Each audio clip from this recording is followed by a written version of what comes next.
இப்போ நாங்கள் வந்திருக்கிற இடம் என்னன்னு சொல்லி பார்த்தீங்கன்னு சொன்னால் சவுதி அரேபியாவில் இருக்கிற ஒரு யமன் நாட்டைச் சேர்ந்த ஒருவருடைய கடைக்கு தான் நாங்கள் வந்திருக்கிறோம். இந்த கடையில் என்ன ஸ்பெஷல் அப்படி பார்த்தீங்கன்னு சொன்னால் மசூப் என்று சொல்கிற அந்த உணவு தான் நீங்கள் ஸ்பெஷலாக வந்து போடுறாங்க. இதில் என்ன செய்கிறாங்கன்னா ரொட்டி, அடுத்தது வாழைப்பழம், இது எல்லாத்தையும் நல்லா அரைச்சி எடுத்துகிறாங்க. அரைச்சி அதுக்குள்ளே வந்து கிஸ்தா என்று சொல்லி அதை வந்து மிக்ஸ் பண்ணுறாங்க.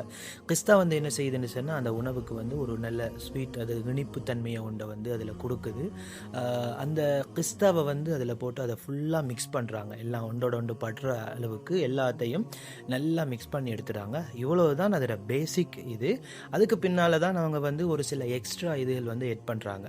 இப்போ அந்த ரெண்டுலையும் வந்து அந்த பாக்ஸில் போட்டுட்டு அதுக்கப்புறமா அவங்க வந்து தேன் அப்படிங்கிற ஒன்றை வந்து எட் பண்ணுறாங்க. தேன் வந்து முழுசாக அது ரெண்டுக்கும் எட் பண்ணிவிட்டு அதுக்கு பிறகு வந்து இதில் நெய் வந்து எட் பண்ணுறாங்க. நெய் வந்து எட் பண்ணி அதுக்கு பிறகு என்ன செய்கிறாங்கன்னா ஹப்பத்து சௌதா, கரிஞ்சீரகம், அது வந்து ஒரு சில இதுகளை வந்து இதில் எட் பண்ணுறாங்க. உண்மையிலேயே இந்த உணவுங்கிறது வந்து நாங்கள் டேஸ்ட் பண்ணோம். அந்த வீடியோ நான் உங்களுக்கு காட்டுறேன், நீங்கள் பாருங்கள். ரொம்ப டேஸ்ட்டாக இருந்துச்சு, நல்லா இருக்குது.